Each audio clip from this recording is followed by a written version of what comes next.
Welcome to The Voiceover with your host, Dee Foster III, where we discuss relevant topics that affect the culture with bold, independent commentary. Get ready to be inspired, enlightened, and encouraged. Welcome to the Voiceover Now podcast. I'm your host, Dee Foster III. I want to say thank you for joining us for another Voiceover Now podcast. You know the spiel at the beginning. Smash the like, share, follow, subscribe to this channel. If you like it, hey, listen, y'all, it's Friday. And we say this is straight no chaser Friday. If you like it like that, then you're at the right place. We don't have any gray areas. We just bring it like it is. I'm excited about our show and especially our guests and our topic today. But before we get into that, I just want to make sure that you are putting this right here into your contacts. That's right. Every one of you have contacts. So shoot this in the contacts. Make sure you like it. Support this station. It's Black-owned April J. Shout out to April J. for giving us a platform to lift our voices. Hey, listen, I'm finding out y'all are listening, y'all are viewing, and so the numbers are going up. That's what we need. Shout out, support this station, support this platform. I deeply appreciate it. Before we get started, again, go to our social media pages. On Instagram, it's Wake Up Global Media, Wake Up Global Media. On Facebook is Wake Up Global Networks, Wake Up Global Networks. On TikTok is The Voiceover Pod, The Voiceover Pod. And on X is WGNINC. Y'all got it, y'all got it. Now, let me ask you this before we get started. Have you listened to our midweek The Voice Over Today Now audio podcast? We give you clips of stuff that is happening in the culture. We got our ear to the culture. This past Wednesday, I talked about Trayon White betraying the community, taking bribes. He's a council person in DC. Listen, in the council person of the poorest disenfranchised ward, Ward 8, found, I know, innocent until proven guilty, but go to that audio podcast. I dig into it, and I'm probably going to dig into it deeper on next week as more information comes out. We got to learn, stop letting identity politics, but that's a whole nother subject. Also, have you seen Sunday morning? This is a little more milder. The Voice of Hope Connection, where I'll give you a word of encouragement to make it through the week every Sunday morning at 7 a.m. If not, welcome to the replay crew. You can always go back. That's what I love about technology. That's what we're going to talk about. Technology is moving us forward. You can always, in any of these podcasts, you can go back and be a part of the replay crew. I want to hear from you finally. Our email address is thevoiceovertheglobe@gmail.com. Thevoiceovertheglobe@gmail.com. Now, let's get into some things, y'all. Come on, like, share, subscribe, follow. Y'all know how it is. Y'all know how it is. Y'all, hey, did you enjoy last week's where I talked about dreams? I told you. On this podcast, we do a little bit of everything. I do a little politics, I do a little culture, I do a little entertainment. Last week, I did a little spirituality. People are always asking me, especially as a spiritual leader, about dreams. What does this dream mean? What does that dream mean? Well, I did a podcast on it. Go back and be a part of the replay crew and understand what your dreams mean, because dreams are very, very, very vital. Now, I want to talk about something today, y'all. Listen, y'all know, you don't know what angle I'm going to take from week to week, but y'all keep hanging in here, and I want to say thank you. I got issues. No, not that song. Not the song. I got issues. I'm going to just break it down, and then I'm going to introduce my guest, and my guest will probably be more pragmatic because he's a father. He's active in his two children's lives. So I have a very special guest that I'm going to introduce in just a few minutes.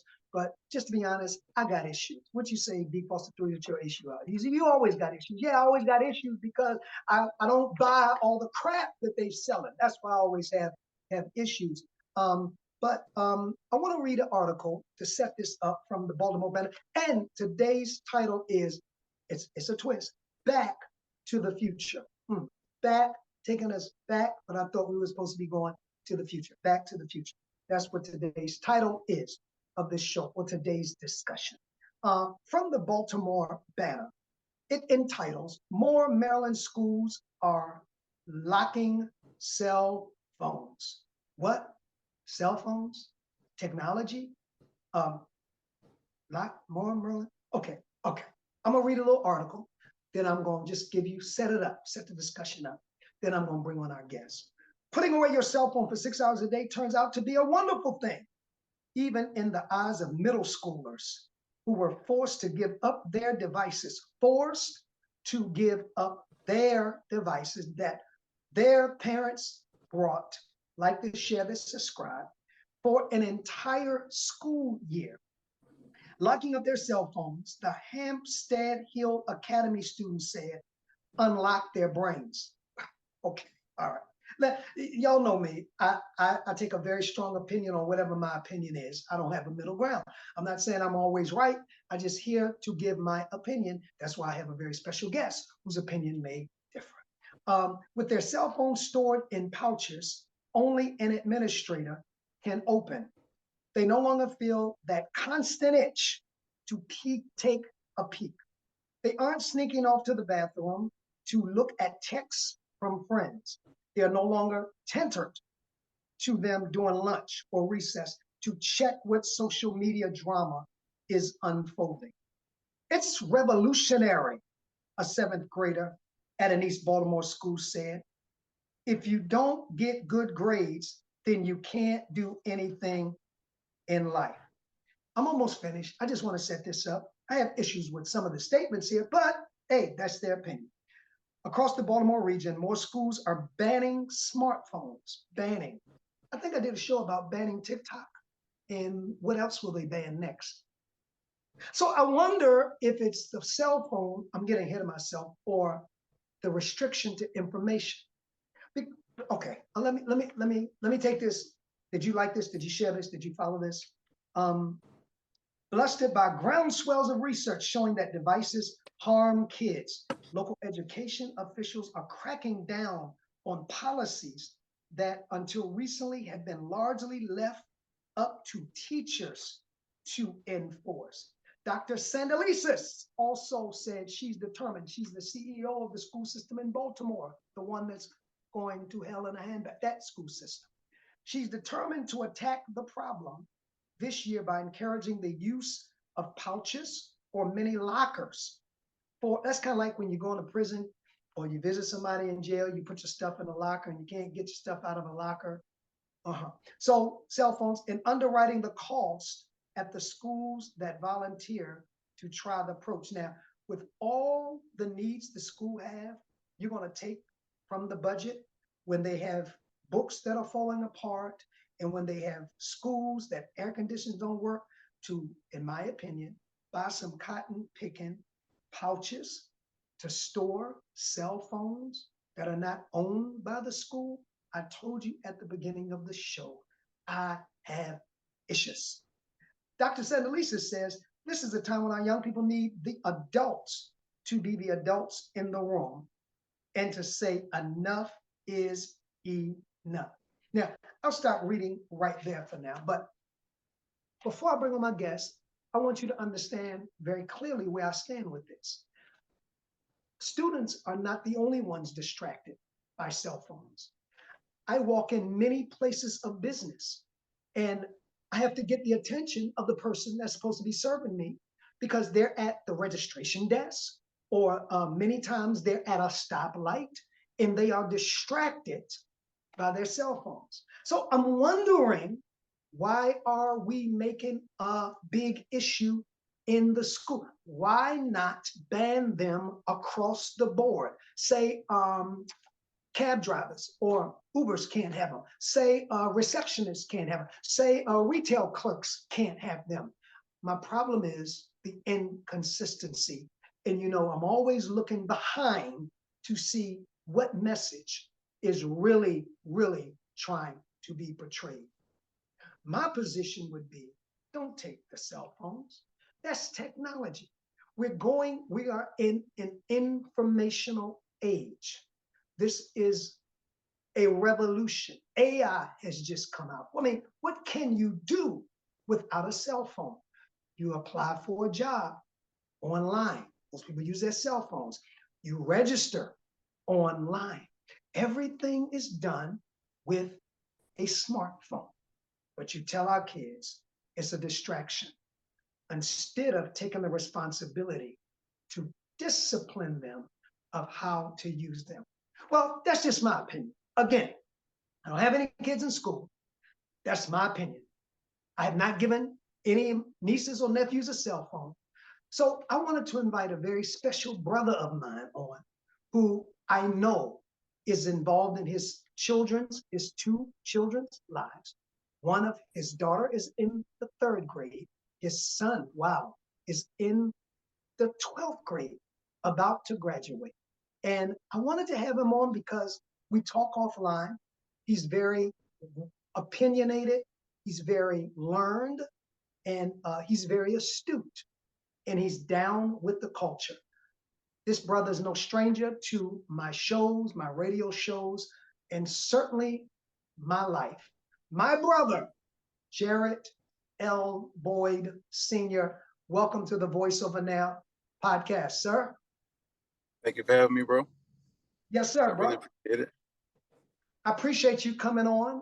Forgive me for my soapbox. You know me, I have a very strong opinion, but I wanted to invite you on because I know you have a very strong opinion and a broad outlook on life. And you have children, sons and daughters, that a son and a daughter that are in school that have cell phones. So hearing so far what I've discussed, I want your outlook. First of all, what was your thought when you first started to hear this story come out? When you first hear ban, immediately you think about just from a parent to child connection. We always want to have that connection. Now that it's available to know where location is, or if I need to call you, if you need to call me, I can reach you. But when you get down to the academics of it and really, tweaking those fine points where you need to cut out the distractions to get that A, where it's like, Dad, I'm getting the C or I'm getting the B, and it's like, what can you do to change those minute things to get that A? And it may be putting the phone away or decreasing that cell phone time. And like you said, I have a 3rd grader and I have a 12th grader, so they're at different points to where I may just need that location or that connection to know where my daughter is, and not so necessarily with her using her phone during the day. But with my son, it's a gateway to his information that he needs, that access. And they do get devices in school, but I think it's with their cell phones, it becomes at that age more personalized for them. And when it gets to that point, it does take a bit of discipline and just showing them how to use the phone, because anybody can get on the phone and use it for anything that they want. Like it's that device is it's becoming a part of us for one, but it gives us access to everything. So you don't want your kids having access to everything. So you teach them how to use that tool. It's a tool for us. So having said that, and I appreciate your insight as a parent. Your daughter, 3rd grade, Taylor, am I right? Tyler. Tyler, excuse me, Tyler, yep. And of course, Jarrett Jr. Has any of their schooling grades suffered because you've allowed either one of them to have a cell phone in school? So for my son, definitely. Again, just kind of fine tuning and trying to figure out, what would it take, to get that high grade. And he's even come to me and said, I put down my cell phone and I focus more, and I'm able to, he's gotten better grades. We've seen it in real time. It's happened. So I am pro, putting your cell phone away. Mm-hmm. I think when it's out of our control, or we can't make the decision, somebody's making the decision for us, we're more hesitant. But if we decide, and if we know the benefits for it, know that it's for the better, I think a lot of people would sway more towards it. And it may just be the wording of it all, or us maybe coming together and cooperating more and getting a better understanding of what needs to be done, all for the, the betterment of the child. So let me ask you this, Jared. And again, that's why I have you on, because you can talk from a practical position. I get triggered when I hear the word ban, and that goes into something else, because you know I hear you're treading on our individual rights. But having said that, when the articles that I've read said cell phone addiction in school, I want to stick with that word addiction, but then I want to throw out another word, necessity. In your opinion, is addiction too strong of a word? Because okay, it's like this. As I said in the intro of the show, there are very few things in life now we can do without getting online. I mean, you apply for jobs online, right? You file your taxes mostly online. We pay our bills mostly online. I'm just saying, there's even electronic money, Bitcoin. Yeah. So it's like saying, here's the pie, right? You need the pie, but I'm gonna take the pie because the pie is doing you damage, but you gave me the pie. I hope I'm making sense. So how do you say the withdrawal? That's what I want to say. The withdrawal perspective that I need to be online. I mean, I've heard people say banking, oh, we don't do that in person anymore. Right. You have to go online and do that. So you're mandating that I have something, but then at a certain level, you're saying, you have too much of it. Can you give it to me? How do you draw the balance? That's where I'm challenged. Help me understand. I think it comes down to with that word addiction. I guess it's the wording. I struggle with it. Or is it necessary? I'm saying, in your opinion, is it addiction? Is it an addiction, or is it necessary? Because it can be two. To me, it can be both. Something can't be an addiction, but then you say it's necessary. So I'm trying to process, in your opinion, which one, having children, would you say it is? I would.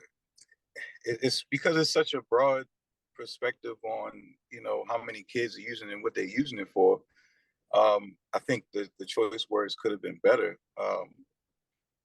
but to make it a blanket statement of addiction, I think that would be wrong, because they're still in the process of learning how to. So to label it at the beginning and say it's an addiction,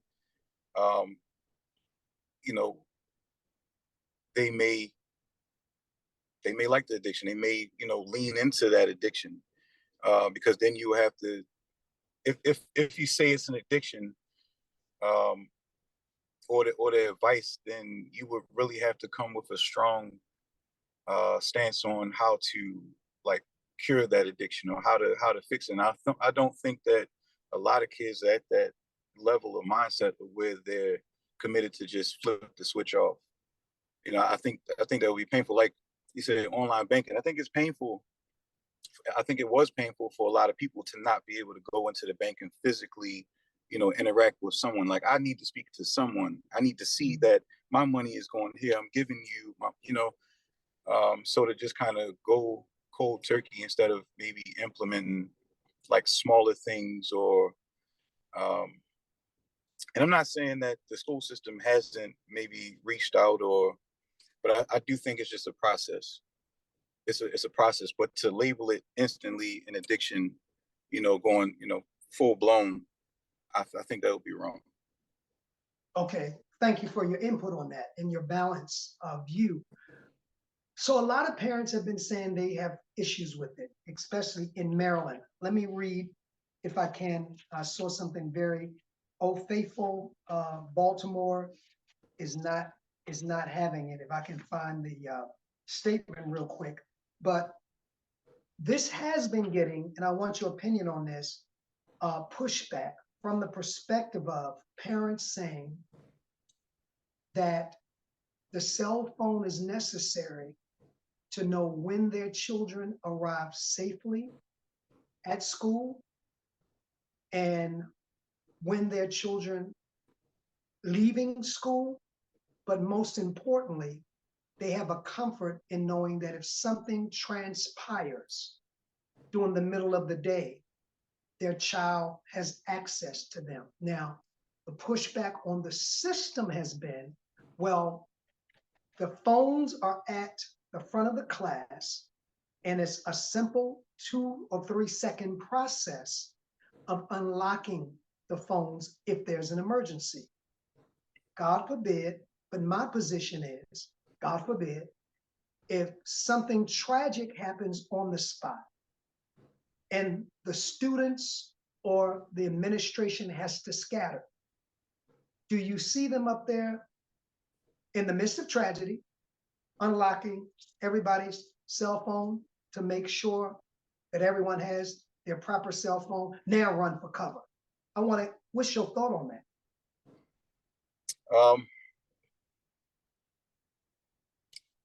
I think it comes down to more of a control thing. You got to. I wouldn't allow my son to give his phone up.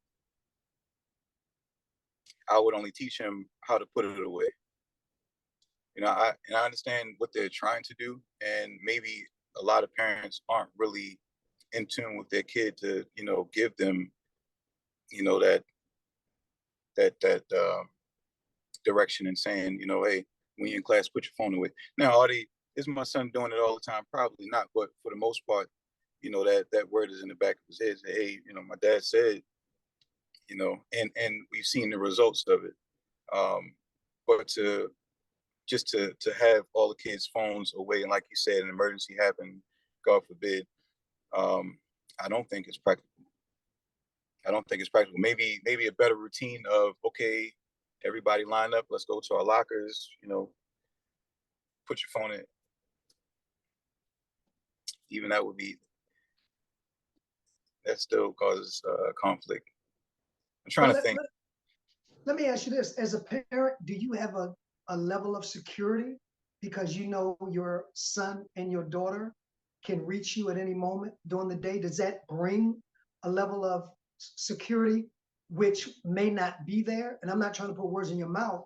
I'm just trying to get your opinion. If they didn't have cell phones, how does them having cell phones in the class give you a level of security about their safety, if at all?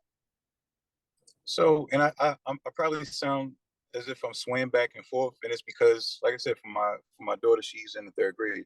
Mm-hmm. She doesn't have her cell phone. Her cell phone isn't even on. It's not like on a plan. She has a cell phone. Okay. But it's for when she gets to different locations where she can pick up Wi-Fi service and I know where she is. But for the most part, when I drop her off somewhere, I'm picking her up from there. Okay. And that's since the beginning of school. That's what you did with your kids. So it really hasn't changed on her end to where she necessarily needs a phone. But for my son, just 2 weeks ago, he's a senior. He's on varsity football, and he plays varsity football, and the kid passed out on the field. And he immediately called me. He ran over to his bag, called me, and let me know, what was going on in that emergency. Also, I felt as though I was able to help, talk him through the situation, because it was pretty tragic. The kid passed away on the field. Oh, wow. Yeah. So, but to be able to have that tether, that line of communication with him is everything. I couldn't, at his age, I couldn't imagine not being able to know, like pick up my phone and know, where he is, his movements, or if he needs to reach out to me, that he could whenever he needs to. So if I can ask this, on an average day, does Jared ever, during school hours, pick up his phone to text you or to send you a message? Do you all ever communicate, not incriminating yourself as a parent, but are there often times when you'll hear from him during the day, maybe while he's in class, sending you a message, dad this, dad that, or you're sending him a message? Definitely. Okay. All right. Thank Definitely. you. We've it's been help for schoolwork or his opinion on classwork, or he needs my opinion on classwork. He needs my opinion on situations that transpire through the day. It's we keep communication open throughout the day. Yeah. Okay, thank you. If you're just joining in, I'm speaking with my good friend and brother, Jared L. Boyd Sr. Matter of fact, I forgot to mention Jared is a business owner. That's what I wanted to mention also, that he is a proud business owner. He owns his own, I call it, he has specialized in tires, but he does everything, his own body shop. Jared, what is the information, name of your shop again, and where you're located, and how can people reach you, man? It's Premier Tires and Auto Repair. It's up in York, PA.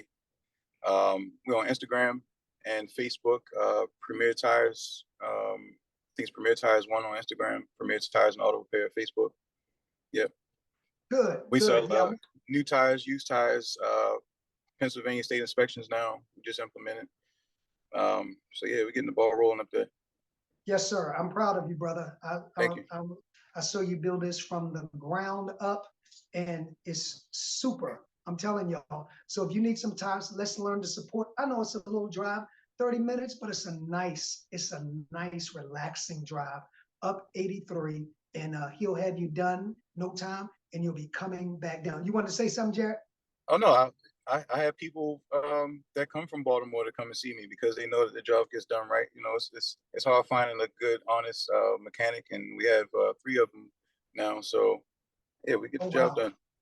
Good. So make sure you support Premier Auto. Is it Premier? What is it, Jared? Premier Tires and Auto Repair.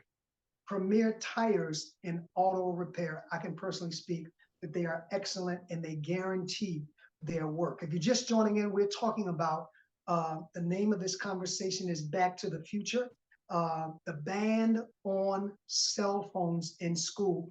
And Jared and I have been having a conversation. He as a parent, I as a host, and trying to figure this thing out. So Jared, as we move on and even come close to ending, what would be if you could speak to all of the parents and you could speak to school administrators regarding this issue, what would be some of the solutions other than taking the phones that you may offer?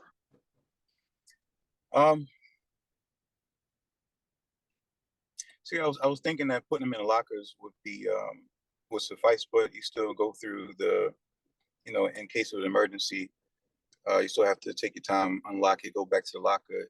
Your locker may be on the other side of the school. But more so, still, and this is with older kids,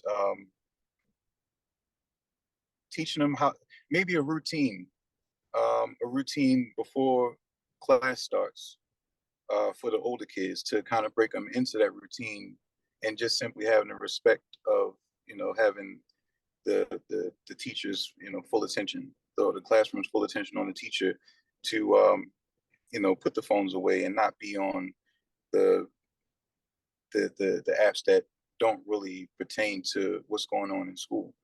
Oh, so you just said something. So is it being on the phone or being on social media? It's social media, because I personally teach my kids a lot of times when they ask me questions that I don't know, or maybe I do know, I teach them how to use their phone, because we want to know something, we have that information at our fingertips now, so we have to teach them how to use it properly.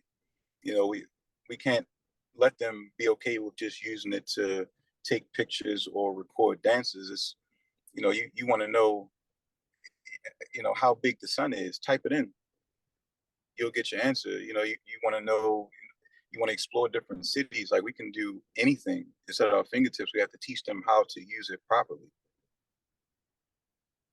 Yes, sir.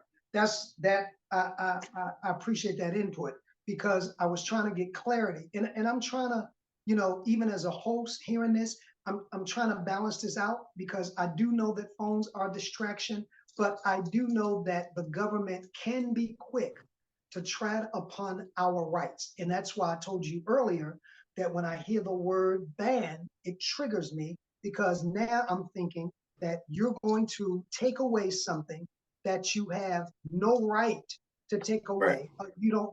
It'd be something different if the school purchased the phone. It'd be something different if the school Right. paid the cell phone bill. But again, I feel like this decision, in my opinion, this decision is more of a parental decision than an administrative decision. What's your thought? That's just my position. I may be wrong on that, It but I think that the parents weigh in is heavier on this because it's their child, it's their child's education, it's their cell phone, it's their phone itself in their service. And so my position is, I believe that instead of the schools making decisions, again, for parents, for citizens, let's hear what parents like you have to say. Can I say this? And we haven't mentioned the schools that your son and daughter go to, so I think we're safe in asking this question.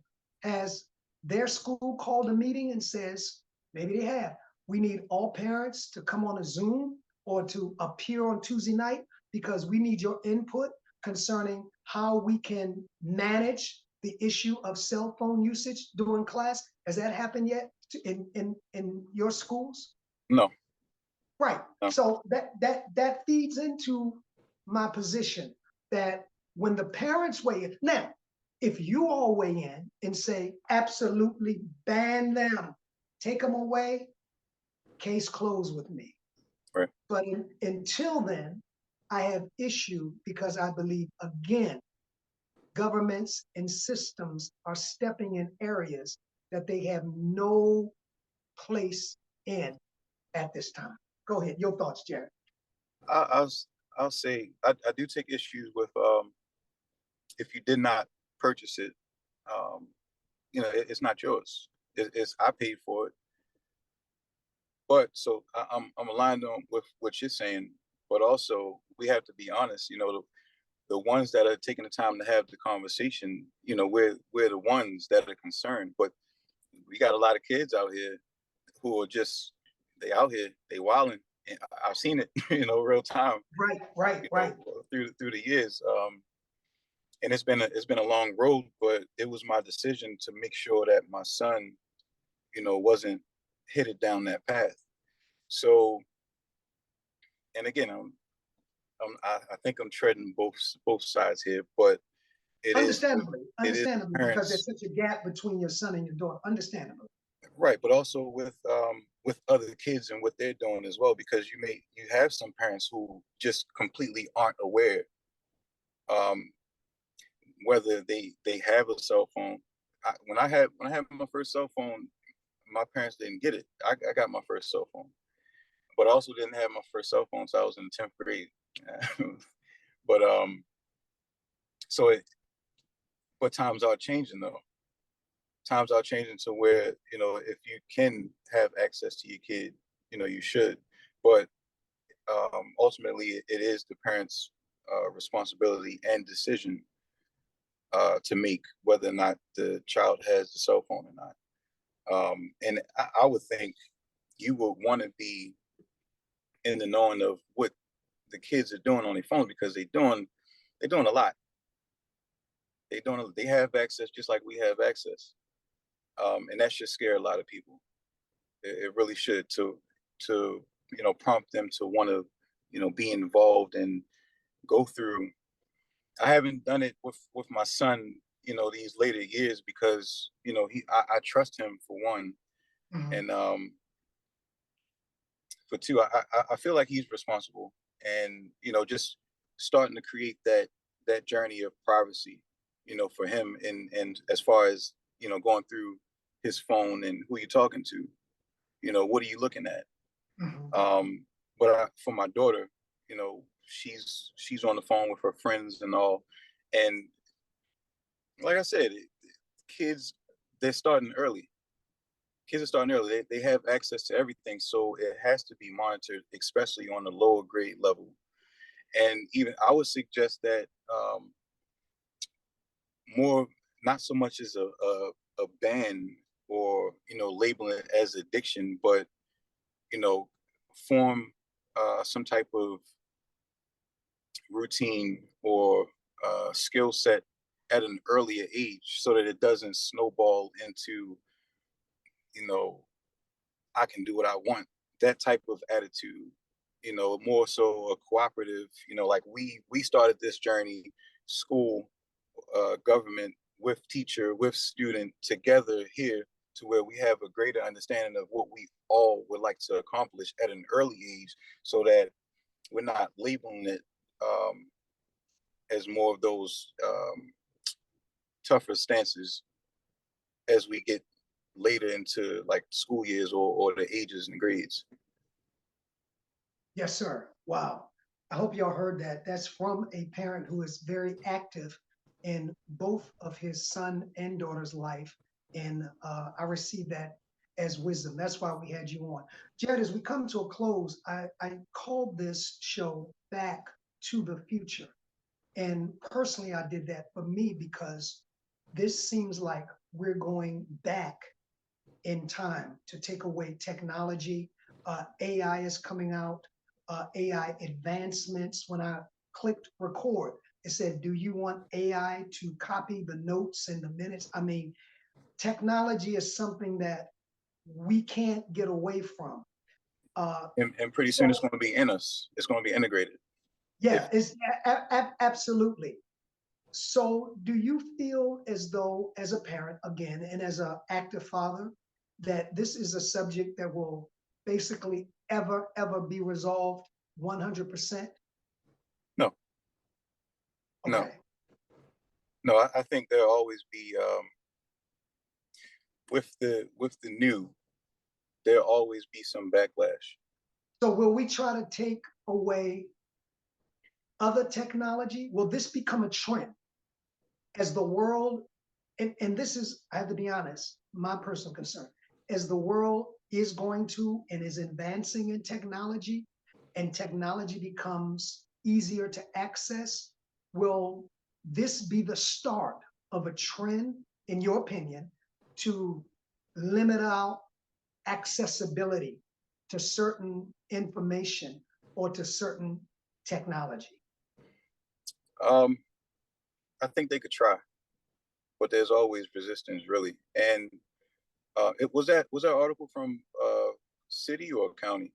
No, this was the Baltimore Banner, and it actually they interviewed, for those of you who want to look it up, they interviewed teachers and students in the county, Anne Arundel County, and in Baltimore City. So it looks like they did a wide range of, but they talked to the CEO in Baltimore City and a couple of kids, students in East Baltimore. Okay. So it was a wide range of interviews. Okay, because I'd like to know if there was like any difference in attentiveness, in like what school districts are having, more of the issue with the cell phones. Because like honestly, we have to show up for our kids in our schools. A lot of schools around us in the surrounding areas, the more well-to-do areas, they're getting funded by their parents, and the PTO meetings are full. We got to start showing up for our kids. We really do. We have to. We can't rely on sports to take our kids everywhere and just focus in on, what's popular all the time. Like we really have to, pay more attention to academics and really be involved to where when people are giving their opinions in articles and putting out, different bans, if you will, or at least trying to, like we can say, hey, we got this covered, Right, right, right. you know. Yes, So it's about showing up, brother. And you hit a good, you brought an excellent ending.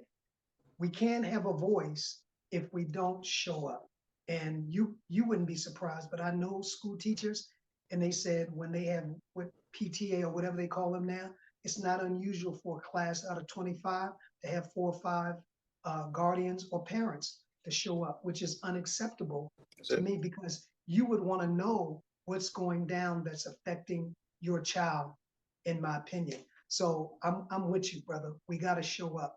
Yeah. Before we close, any other thoughts, any other opinions?